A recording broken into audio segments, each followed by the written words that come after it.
que a gente não se dê conta disso. As pessoas olham para nós e elas estão nos lendo, elas estão reparando, elas estão vendo como é que nos comportamos, como é que agimos.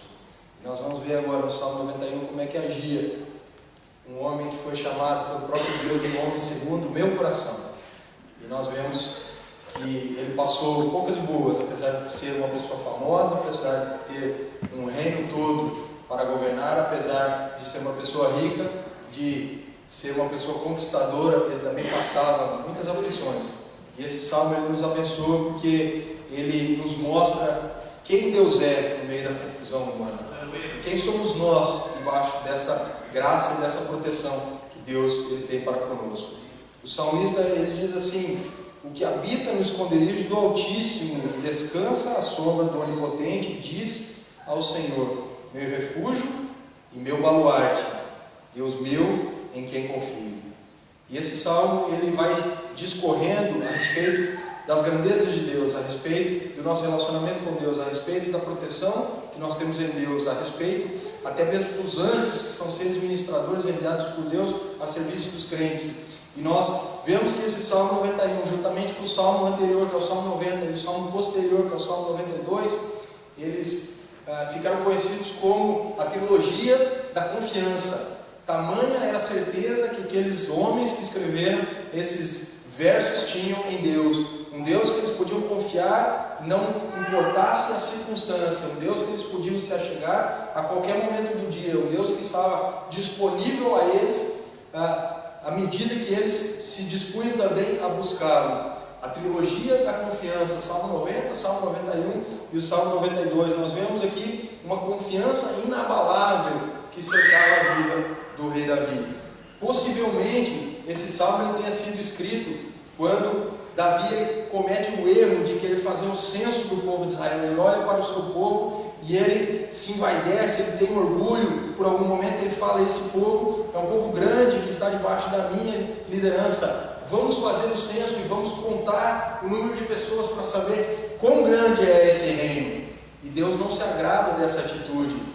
E Deus ele faz algumas propostas para que Davi possa escolher qual é o castigo que Davi escolheria para que viesse ou sobre ele ou sobre o povo. E Davi, egoisticamente, ele acaba escolhendo um castigo para o povo. O erro foi dele, mas ele escolhe um castigo para o povo. E Deus manda uma peste que dizima uma boa parte do povo. Aí Davi se arrepende e Davi clama a Deus por misericórdia. Ele confessa o seu erro e aí Deus, por misericórdia, acaba cessando a praga e devolvendo o reino, digamos, a Davi.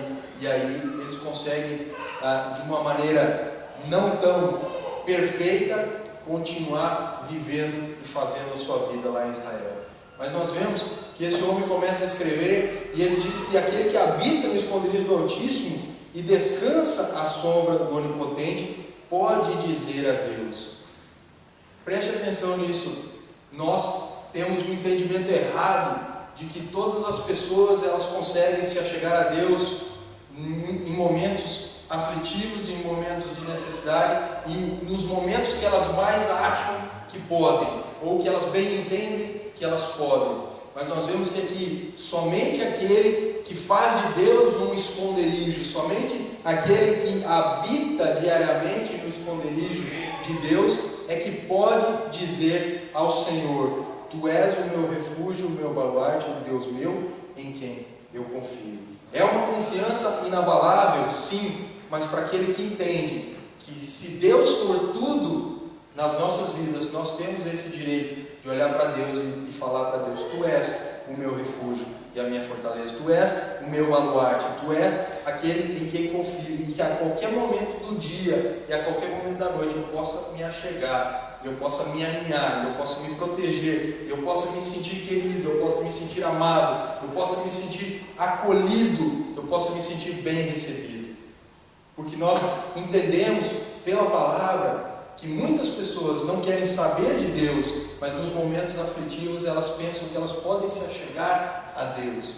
E nós sabemos que Deus ele ouve sim uma oração com todo o coração, uma oração que é feita com todas as nossas forças, uma oração de arrependimento, mas muitas vezes essas orações não são feitas em arrependimento, elas são feitas somente em aflição para aquele momento receber um escape. Estou me fazendo entender? Muitas vezes nós nos aproveitamos dessa bondade de Deus e nós clamamos por ajuda, e a ajuda vem, e aí nós voltamos a fazer aquilo que nós bem entendemos e voltamos às nossas velhas práticas. Mas a palavra nos fala claramente que aquele que habita no esconderijo do Altíssimo e aquele que descansa à sombra do Onipotente pode dizer ao Senhor: Tu és o meu refúgio e a minha fortaleza, o meu Deus em quem eu confio. Veja bem, existe uma diferença entre você visitar e você morar.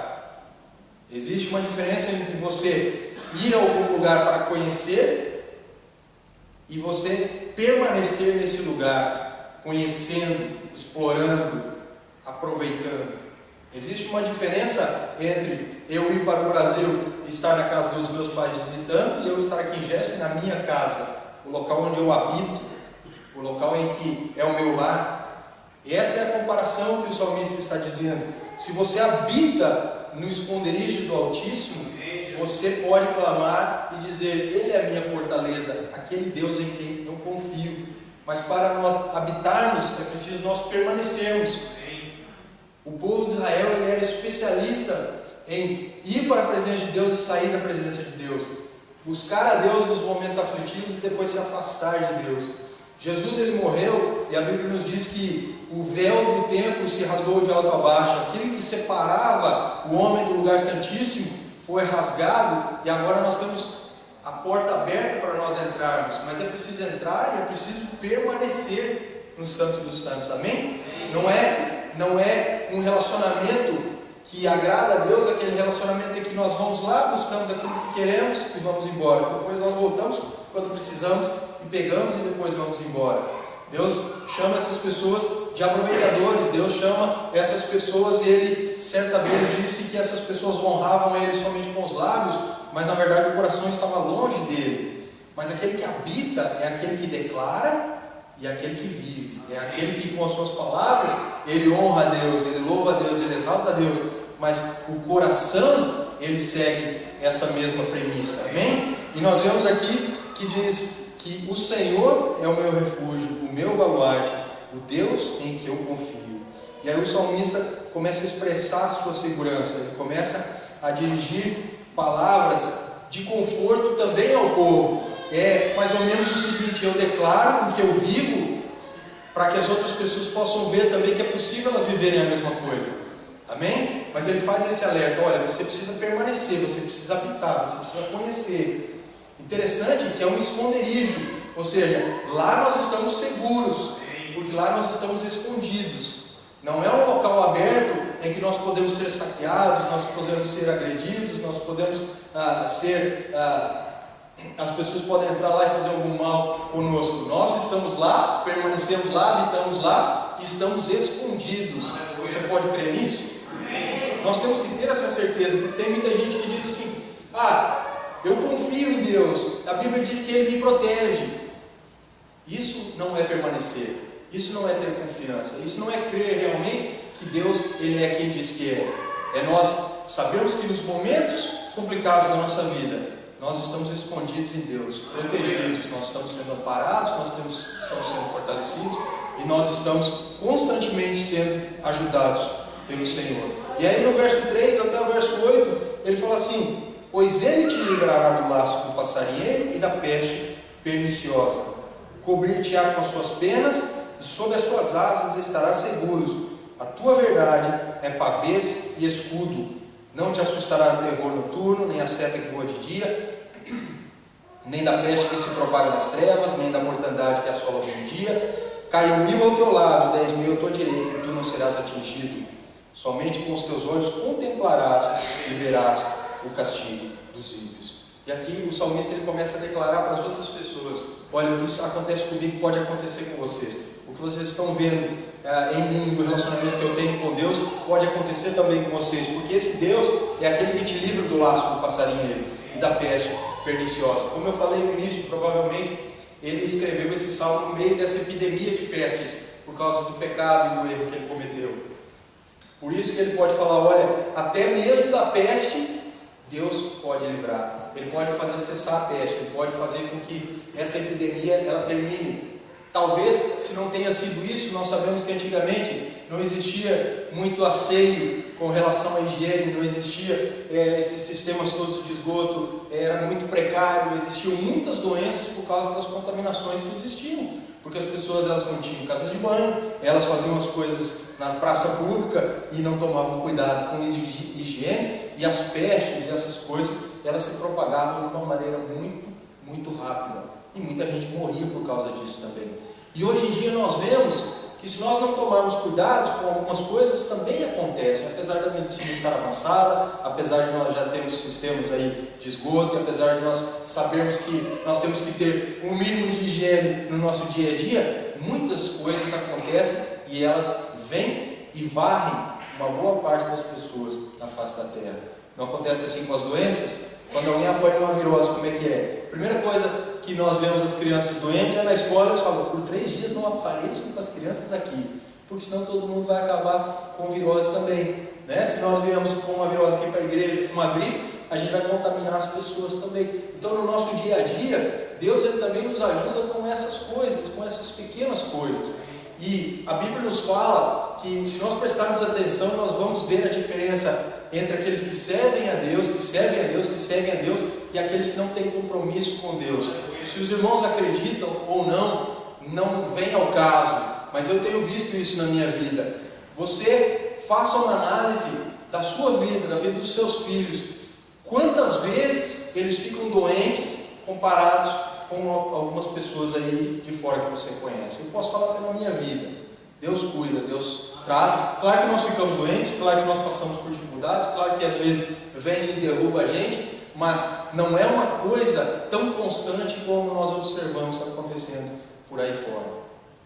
Amém. O verso 4 diz assim: Ele cobrir-te-á com as suas penas, e sob as suas asas estarás seguro, e a sua verdade é pavês e escudo. Quando ele começa o salmo, ele fala sobre o refúgio e a fortaleza. Ele fala sobre descansarmos à sombra do Onipotente.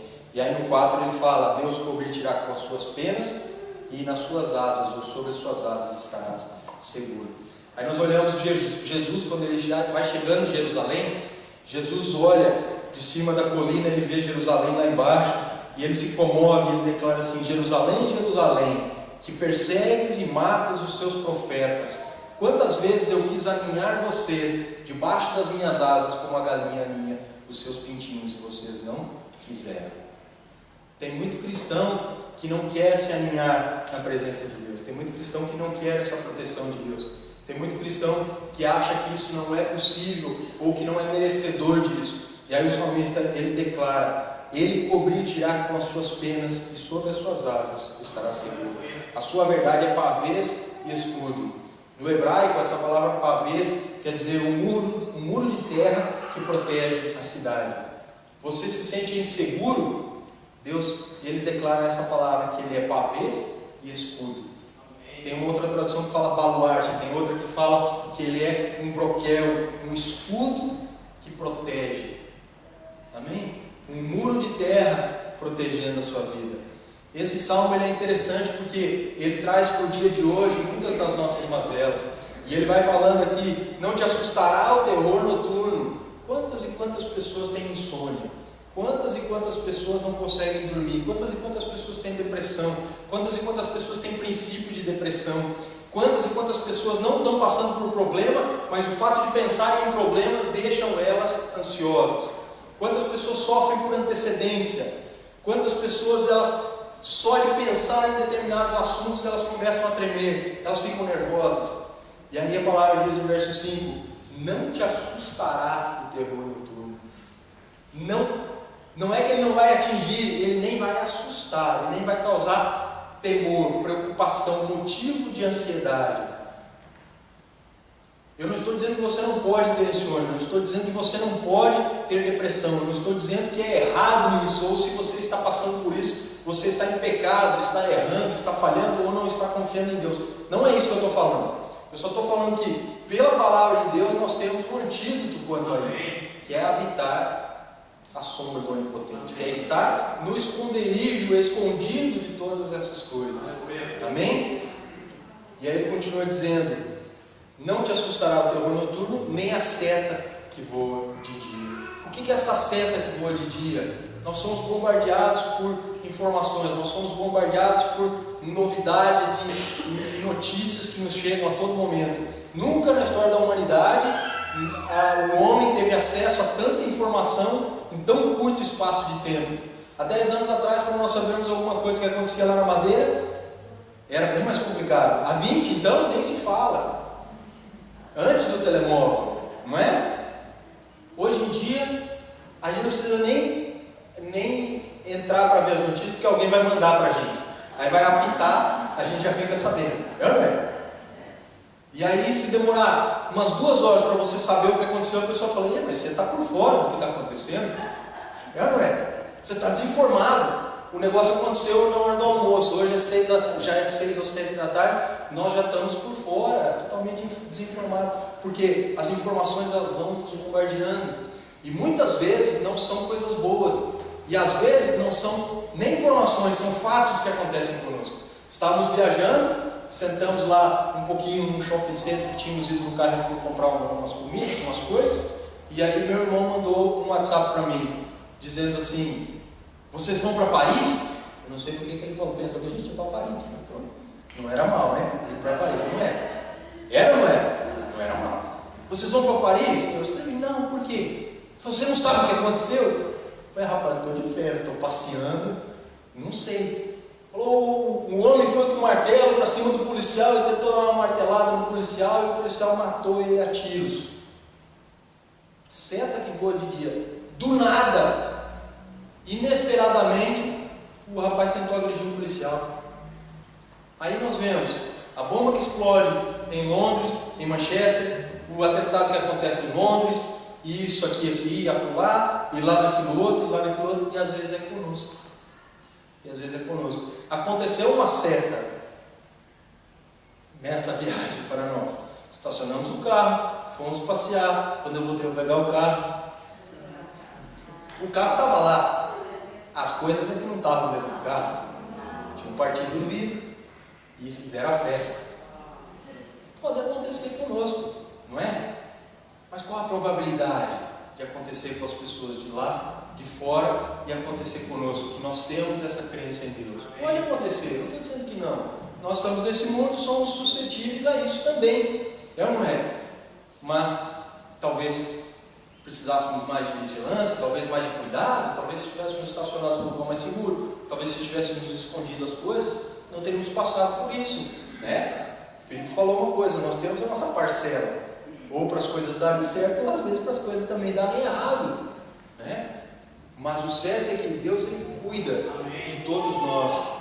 E essa seta que voa de dia, nós não podemos tirar o componente do homem mau. Jesus nos ensinou a orar, nós orarmos pedindo para Deus nos livrar do mal. E as pessoas más estão por aí, querendo fazer o mal para os outros, querendo roubar, querendo matar, querendo se divertir às custas dos outros, não é? Mas também nós temos que olhar para o lado espiritual, que a Bíblia nos fala que nós temos um inimigo, que é o diabo, que veio para matar, roubar e destruir.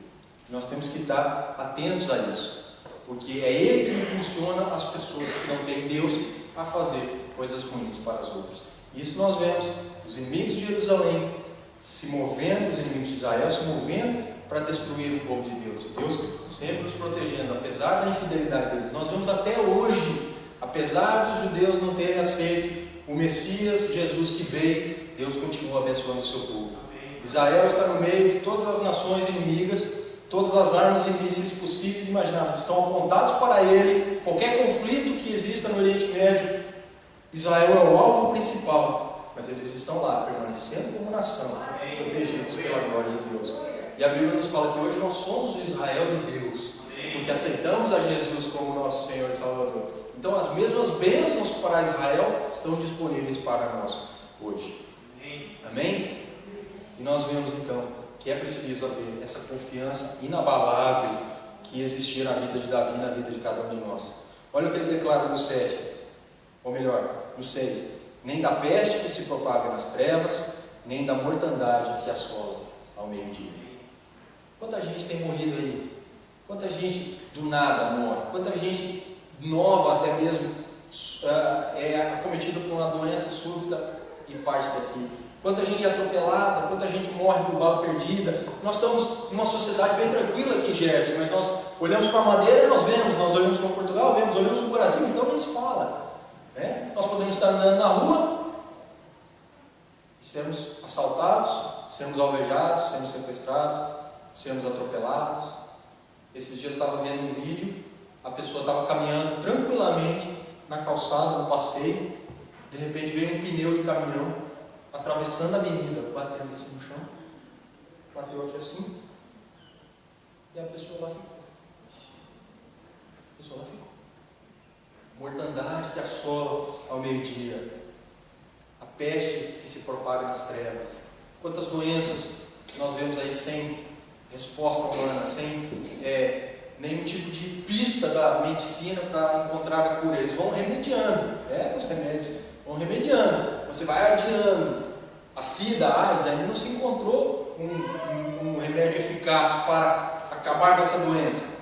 Eles vão remediando, vai prolongando a vida, mas sempre com muitos cuidados. O câncer, nem se fala, o cancro, não se encontrou ainda um medicamento para acabar ou até regredir a doença. Nós sabemos que os tratamentos são muito agressivos, invasivos, e nós temos que, como cristãos, crer que Deus é o nosso refúgio, que Ele nos livre dessas coisas. E se passarmos por isso, com atitudes positivas, de que Deus tem usado também as nossas dificuldades para nos abençoar e para abençoar outros. Falamos disso na quinta-feira. O verso 7 diz assim: cai 1.000 ao teu lado, 10.000 à tua direita, e tu não serás atingido. Eu gosto muito da cultura judaica no aspecto de que eles estão sempre relembrando os feitos de Deus. Provavelmente o salmista escreveu esse versículo baseado na experiência do Egito, na saída, no êxodo, quando Deus fala para os israelitas: vocês vão comer a Páscoa e vocês vão aspergir o sangue do cordeiro nos umbrais das portas, porque o anjo da morte vai passar, e a porta que tiver a marca do sangue do cordeiro, simbolizando Jesus na cruz, o sangue derramado para expiação de pecados e salvação da humanidade, e o anjo vai passar por cima e não vai matar. E quem morreu? Todos os outros primogênitos dos egípcios que não tinham a marca do sangue do cordeiro na porta. E aí ele fala assim: 1.000 cairão ao teu lado e 10.000 à tua direita, e nada o atingirá. Eles foram atingidos? Não foram atingidos, mas caiu muita gente ao lado, não caiu? Todos os egípcios que tinham filhos pequenos perderam os seus entes queridos. E aí a gente olha para as pragas no Egito, a mesma coisa. O povo israelita vivia na terra de Gozém. Tinha praga lá em Gozém? Não tinha praga em Gozém, mas no resto do Egito tinha praga. Tinha gafanhoto, tinha as rãs, tinha água transformada em sangue, tinha o enxame de moscas, tinha todas as pragas na terra do Egito. Mas aonde o povo de Israel estava, não tinha nada. 1.000 caíram ao lado, 10.000 à direita, mas o povo não era atingido. Conosco se dá da mesma forma. Verso 8: somente com os teus olhos contemplarás e verás o castigo dos ímpios. 9. E a partir do 9 até o verso 13, nós vemos que ele passa da fé inquestionável, da confiança inquestionável, para um triunfo inabalável. Ou melhor, da fé inabalável para um triunfo inquestionável. É o contrário. Da fé, ou melhor, da confiança inabalável para um triunfo inquestionável. Do 9 ao 13 ele diz assim: o Senhor é o meu refúgio, fizeste do Altíssimo a tua morada, nenhum mal te sucederá, praga nenhuma chegará à tua tenda, porque aos seus anjos dará ordem a teu respeito, para que te guardem em todos os seus caminhos, e eles te sustentarão nas suas mãos, para não tropeçares em alguma pedra. Pisarás o leão e a áspide, calcarás aos pés o leãozinho e a serpente. Promessas de proteção. Nós, como cristãos, nós temos que saber como funciona o mundo espiritual. Nós cremos em Jesus, nós oramos a Deus através de Jesus, que a Bíblia diz que é o único mediador entre Deus e os homens, Cristo, o homem que morreu na cruz do Calvário. Amém? Então as nossas orações são feitas em nome de Jesus, porque é Ele que é o caminho, a verdade e a vida, que liga o homem a Deus. O termo religião vem do latim religare, que religa o homem a Deus. Ele foi perdido no Éden por causa do pecado de Adão e Eva, foi reconstituído ou reconstruído ou reconquistado na cruz do Calvário por causa de Jesus. Amém? Mas aí nós vemos que o mundo espiritual se move em hierarquias. O Espírito Santo, ele vai trazendo a presença de Jesus, ou Jesus ressurreto, para o meio da igreja. A Bíblia, quando nós lemos no Salmo de Mateus 18, na quinta-feira, Jesus falando: onde 2 ou 3 estiverem em meu nome, eu estarei no meio deles. Como ele estará? De forma corpórea? Não, através do Espírito dele, que é o Espírito Santo, que é o que está aqui nessa reunião hoje, conduzindo todas as coisas, amém? Mas também nós temos que saber quem são os anjos. Quem são os anjos? O diabo tentou pegar Jesus, torcendo essa palavra na tentação do deserto. Falou: olha, está escrito, lança-te daqui, que Deus dará ordem ao teu respeito para os anjos, para que eles te peguem, te sustentem, e você não tropece em alguma pedra. Mas Jesus, ele conhecia o princípio da submissão, o princípio de não tentar a Deus, o princípio de fazer as coisas debaixo do propósito correto de Deus. Ele falou: não, eu não vou fazer isso, porque eu estarei tentando a Deus, tomando uma decisão minha, que não é de acordo com a vontade de Deus, e aí esperando que Deus cumpra a sua palavra. Não é assim que funciona. Mas no versículo ele nos diz aqui que Deus, ele dá ordem aos anjos ao nosso respeito. Então, por isso que o salmista, ele tem tanta propriedade de dizer assim: se você habita no esconderijo do Altíssimo, se você descansa à sombra do Onipotente, você tem a proteção de Deus através dos anjos do Senhor. Nós não oramos para os anjos, nós não acendemos velas para os anjos, nós contamos com o serviço dos anjos, amém? Porque a Bíblia fala que são seres ministradores para serviço dos crentes. Eles não são nossos empregados, eles são empregados de Deus, ordenados por Deus, mas para cuidar de nós, amém? Então creia que eles estão aqui cuidando de nós coletivamente, mas creia que eles estão no dia a dia também cuidando de você individualmente.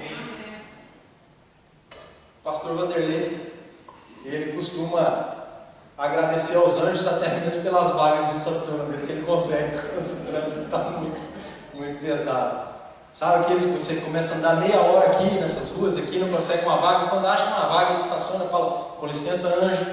Ele estaciona o carro dele. É uma brincadeira, é claro, mas mostra a confiança que ele tem que Deus está cuidando dos mínimos detalhes da vida dele, até para botar um anjo, né, para cuidar de uma vaga de estacionamento. Talvez a gente podia ter orado mais para o anjo ficar lá do lado do carro, não tinha quebrado o vidro e não tinha levado as nossas coisas. Por isso que eu falo, às vezes falta vigilância também da nossa parte, né? Se é promessa de Deus, Deus dará ordem aos anjos a nosso respeito, para que a gente não tropece alguma pedra, e eles nos sustentarão, nos protegerão.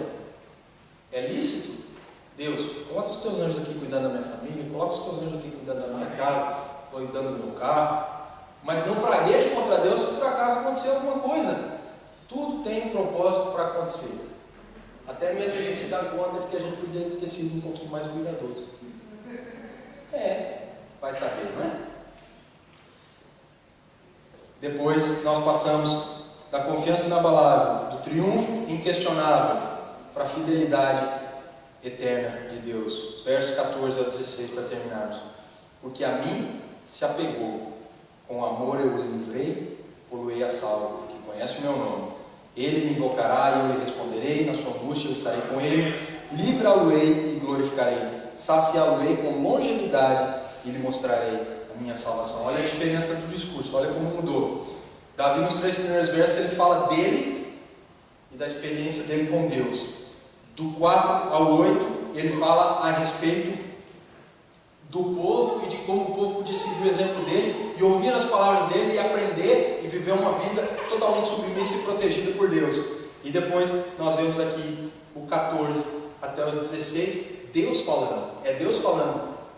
Possivelmente, acreditam os estudiosos da Bíblia, aqueles teólogos que são famosos por escrever aqueles comentários bíblicos muito extensos e que são muito abençoadores, eles concordam em dizer que Deus, ele fala para os anjos a respeito da humanidade, dizendo assim: olha, eu dou ordem para você, anjo, a respeito deles, porque eles me amam, e eu vou resgatá-los, eu vou protegê-los, pois eles conhecem o meu nome. Amém? Será que nós temos essa consciência de que nós somos assim tão importantes para Deus a respeito de criar ou ser motivo de um diálogo entre Deus e os anjos? Você já parou para pensar nisso? Já parou para pensar? Deus lá no trono, os anjos ali, falou: ó, anjo, eu vou mandar você lá para proteger aquela pessoa, para cuidar daquela pessoa, porque eu amo ele, porque ele me ama. O 14, porque ele me ama. Um dos motivos de Jesus ele não se agradar de determinadas igrejas no livro de Apocalipse é por causa que eles não conheciam a Jesus, que eles não conheciam o nome de Jesus. Eles tinham aparência de que conheciam, mas eles não conheciam. Mas aqui Deus é categórico e fala: eu vou livrá-lo, eu vou abençoá-lo, eu vou cuidar dele, eu vou protegê-lo, porque ele conhece o meu nome. Mas só conhece o nome de Deus aquele que habita no esconderijo do Altíssimo, aquele que a sombra do Onipotente consegue descansar. Amém. E eu vou ser mais categórico e mais enfático. Existe também a diferença de nós habitarmos e habitarmos não estando descansados. De nós habitarmos, de nós estarmos no esconderijo, mas a nossa mente está totalmente atribulada, preocupada, angustiada, e o nosso coração totalmente desgostoso. Por isso que ele fala no verso 1, aquele que habita e descansa à sombra do Onipotente. Será que a gente consegue descansar nos momentos de dificuldade, nos momentos de pressão, nos momentos de doença, nos momentos de falta de dinheiro, nos momentos de crise financeira, nos momentos em que nos roubam, nos momentos em que nos passam para trás, nos momentos em que dá tudo errado? Será que a gente habita lá, ok? Mas a gente descansa à sombra do Onipotente? O certo é que Deus fala: eu vou abençoar porque Ele me ama. E Ele me invocará e eu lhe responderei. Na sua angústia eu estarei com Ele. Livra-lo-ei e o cobrirei ou cobri-lo-ei de honra. Amém? Vê como é que o discurso ele acontece. Deus fala: eu vou fazer porque Ele me ama. E aí Ele declara, Ele pode clamar que eu vou dar a resposta. Ele pode esperar que na adversidade eu vou estar com ele. E você pode, que é mulher, pode falar ela também, né? Não é só o masculino, não. Com ele, com ela. Ele pode ter a certeza de que eu vou livrá-lo e vou cobri-lo de honra. Deus está falando de cada um de nós. Amém? Saciá-lo-ei com longevidade e lhe mostrarei a minha salvação. A maior bênção que um judeu poderia receber era ele envelhecer e ver os seus filhos, e ver os seus netos, e até mesmo os filhos dos netos. Essa era a maior bênção. Podia não ter dinheiro, podia não ter posses, podia não ter nada. Se ele tivesse descendentes, ele estava felicíssimo, ele podia morrer feliz, porque ele tinha cumprido o plano e o papel que Deus tinha para ele aqui na terra. E Deus nos promete nesse salmo: clamará a mim, eu darei resposta, na adversidade estarei com ele, livrá-lo-ei, cobri-lo-ei de honra. Próximo. 16, vida longa lhe darei e lhe mostrarei a minha salvação. Olha o detalhe, também não é só viver muito, não. É viver muito e encontrar a salvação que Deus tem para cada um de nós. E a salvação a gente sabe que só existe através de Jesus, que foi que morreu, que se entregou por nós, que verteu o sangue na cruz, para que o homem pudesse ser religado a Deus e ter a vida eterna disponível. Amém? Vocês lembram aquela passagem de Simeão, quando Jesus vai ser elevado pelos seus pais até o templo para ser apresentado? Simeão, um idoso judeu, ele pega Jesus no colo e fala assim: Deus, pode me levar, pode me despedir, porque eu vivi bastante e eu vi a tua salvação. Ele pegou o Salvador no colo e ele falou: eu vi a salvação, o cumprimento dessa palavra. Vida longa lhe darei e lhe mostrarei a minha salvação. Então não adianta nada também a gente viver muito tempo, ver o filho, ver o neto, ver o bisneto, e no fim de tudo a gente morrer e não encontrar Jesus e partir daqui sem salvação. Vamos ficar de pé?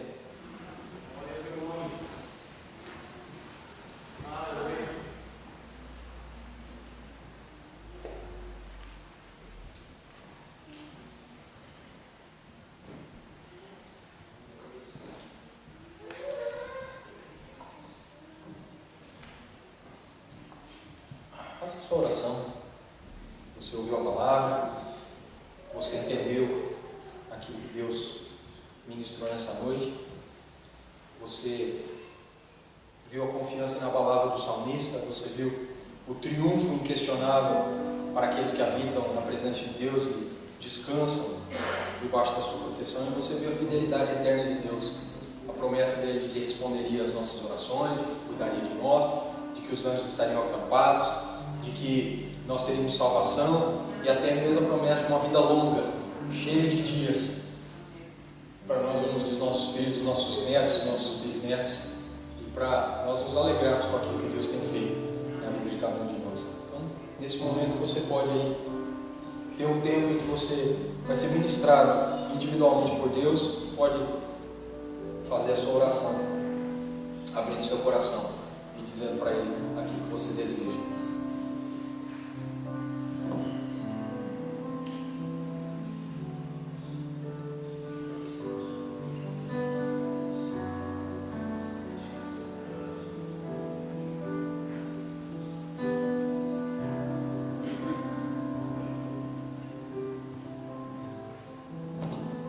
Mas nós queremos te agradecer por essa tarde, por esse culto, por esse tempo.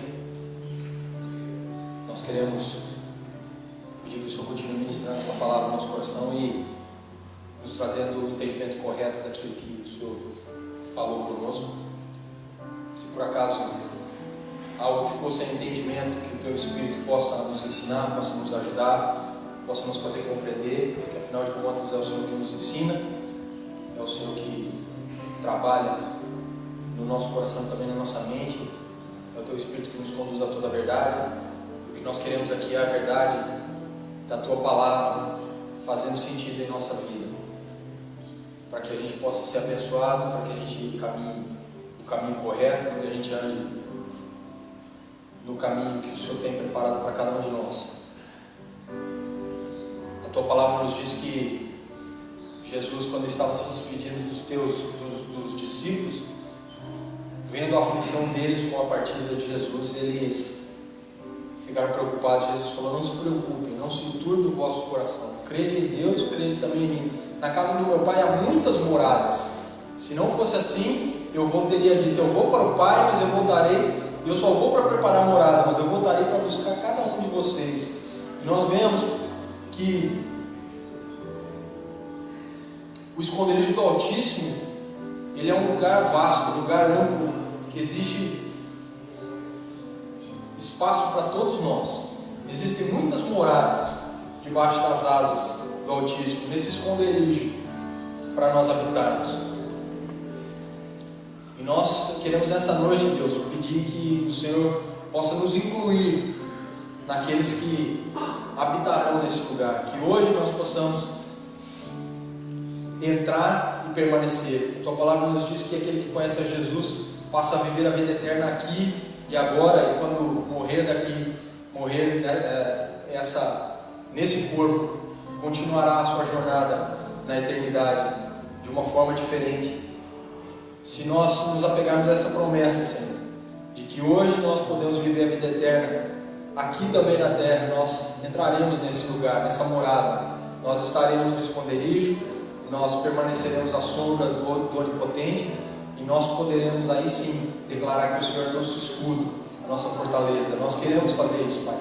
Muitos de nós têm sofrido com terrores noturnos, alguns com insônia, alguns com depressão, alguns com preocupações, angústias, alguns com doenças de caráter emocional, doenças psicossomáticas que até mesmo afetam o físico e se transformam em coisas mais complicadas. E nós queremos pedir que o Senhor possa colocar as Tuas asas sobre nós e nos alinhar como Jesus queria fazer com o povo judeu, para que os nossos medos vão embora, para que as nossas preocupações desapareçam, para que as nossas angústias elas possam desaparecer. Jesus disse que nós não precisamos nos preocupar, que nós temos que confiar, que nós não temos que andar ansiosos, preocupados por coisa nenhuma, mas nós temos que buscar primeiro o reino dos céus e a sua justiça, e as outras coisas nos seriam acrescentadas. Pai, nessa hora nós queremos orar para que essas coisas nos sejam acrescentadas e para que a nossa busca seja pelo Teu reino e pela Tua justiça, não buscando os nossos interesses, mas esperando no Senhor e buscando aquilo que agrada ao Teu coração. Muitas vezes as nossas preocupações são motivo, são a causa de nós fazermos coisas erradas. Às vezes os nossos problemas são somente colheita daquilo que nós plantamos. Às vezes as nossas dificuldades vêm porque nós decidimos errado e demos passos errados. Mas a Tua palavra nos diz também, no Salmo 37, que nós temos que entregar o nosso caminho ao Senhor, confiar no Senhor, e o resto o Senhor fará por nós. Pai, que essa palavra possa ter abençoado a todos nós nessa noite, e que nós venhamos a habitar no esconderijo do Altíssimo, habitar no Senhor, esperar no Senhor, mas também descansar no Senhor, fazer do Senhor nosso escudo, a nossa fortaleza, esse muro de terra ao nosso redor que nos protege, confiando que o Senhor dará ordem aos anjos a nosso respeito, e nos livrando dos problemas, nos livrando dos acidentes, nos livrando das coisas ruins, nos livrando, Pai, daquilo que nós não conseguimos nos defender, Pai, porque sabemos, Pai, que o mundo ele está difícil, está cada vez pior, e basta sairmos na rua para estarmos expostos a todo tipo de violência e todo tipo de coisas erradas e ruins, mas nós confiamos no Senhor, e nós cremos que o Senhor vai nos proteger, que o Senhor vai olhar por nós, que o Senhor está interessado em nos ajudar, que o Senhor pode fazer muito mais do que aquilo que nós pedimos ou até mesmo imaginamos.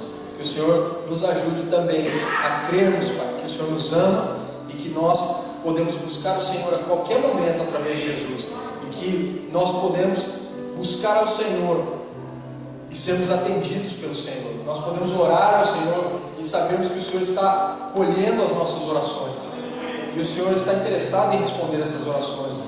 Coloca também fé e crença no nosso coração de que o Senhor vai responder de forma positiva as nossas orações, que as nossas orações não sejam um ritual para nós, de alguma forma, termos paz na nossa alma, mas que seja uma oração feita com o propósito de receber algo do Senhor. A Tua palavra nos diz que até o homem mau sabe dar boas coisas aos seus filhos, quanto mais o Senhor, que é bom, que nos ama, pode dar coisas boas àqueles que pedirem. Que nós não cansemos de levantar a nossa voz ao Senhor, pedindo, clamando, suplicando, e que nós venhamos a confiar a 100%. Dá-nos essa confiança que nós vemos em Davi, dá-nos essa certeza que nós vemos nesse homem, um homem chamado segundo o Teu coração, que apesar de ter passado por perseguições, por dificuldades, ele manteve-se fiel, e ele pôde declarar que se nós habitarmos, se nós descansarmos, se nós cremos que o Senhor faz e é por nós, nós poderemos todas as coisas, no nome de Jesus, no nome de Jesus. A Tua palavra, ela nos diz em Romanos 8,31, se Deus é por nós, quem será contra nós? E nós queremos como igreja nessa hora declarar essa palavra, se Deus é por nós, quem será contra nós? Se Deus é por nós, quem será contra nós? Nós sabemos que o mundo é difícil, que o mundo tem as suas particularidades, que existem pessoas que não estão interessadas no Senhor, que existem pessoas que só querem fazer o mal aos outros, que existe a questão do terrorismo, que existe a questão da criminalidade, mas nós temos a confiança que o Senhor está agindo em nosso favor, e que se mesmo que aconteça alguma coisa má conosco, o Senhor tem tudo sob controle, e o Senhor pode fazer com que isso se transforme em bênção, de alguma forma. Nós vemos aqui que o Senhor promete vida longa aos Teus. Muitos têm perdido a vida, Deus, mesmo sendo fiéis ao Senhor, mas nós entendemos que é propósito do Senhor. Eles cumpriram a jornada deles nessa terra, o plano que o Senhor tinha para eles, e o Senhor os recolheu. Que se acontecer isso com algum de nós, Deus, que nós venhamos realmente a partir felizes, com a convicção de que fizemos aquilo que o Senhor nos colocou no coração para fazermos. Que o Senhor nos abençoe, que o Senhor nos proteja e que o Senhor possa continuar fazendo em nossas vidas e através de cada um de nós, no nome de Jesus. Amém? Amém. Vamos orar só pelo pastor Elias, pelo pastor Dário, pelo missionário Saulo e pelos outros missionários que estão lá em África, e aí nós vamos finalizar o nosso culto no nome de Jesus. Eu quero chamar a missionária Rosemary para fazer essa oração, abençoando o pessoal que está no Malawi agora. Eles estiveram em Moçambique, passaram pela Zâmbia e agora estão no Malawi. E vão ter mais um seminário lá pela frente, abençoando aquele grupo. Senhor, nós te louvamos por tua provisão em ter mandado o pastor Elias junto com a equipe para Malawi. Nós te louvamos a sede dos pastores que estão ali, que querem aprender mais da tua palavra. Nós te louvamos também a obra que Maria José fez já em Moçambique, e pedimos pela viagem de volta dela hoje à noite, Senhor, que Tu guardes ela na viagem. Mas, Senhor, nós pedimos para o pastor Elias, Saulo e os outros que estão com eles, que eles possam ter uma unção do Teu Espírito, que o pastor Dário também seja renovado com as suas forças, Senhor, que cada um receba aquela aptidão física para enfrentar o calor e as horas longas no meio daquele povo, falando uma língua estranha. Senhor, pedimos que Tu ajudes cada pastor que está precisando de uma unção especial, que receba da Tua palavra aquela palavra que vem dar para ele aquele sustento na hora de aflição. Senhor, nós pedimos que Tu vás à frente desta equipe, que Teus anjos estejam protegendo eles e que a viagem de volta seja abençoada por Ti. Nós Te louvamos tudo que estão a fazer ali e Te agradecemos que Tu has de trazer de volta em paz, em nome de Jesus. Amém. Amém. Só uma correção. Eles estiveram em Moçambique, no Zimbábue e agora vão para o Malau. Já chegaram lá no Malau. Amém? Gente, Deus abençoe vocês. Deu uma semana aí tremenda. Não se esqueça, sábado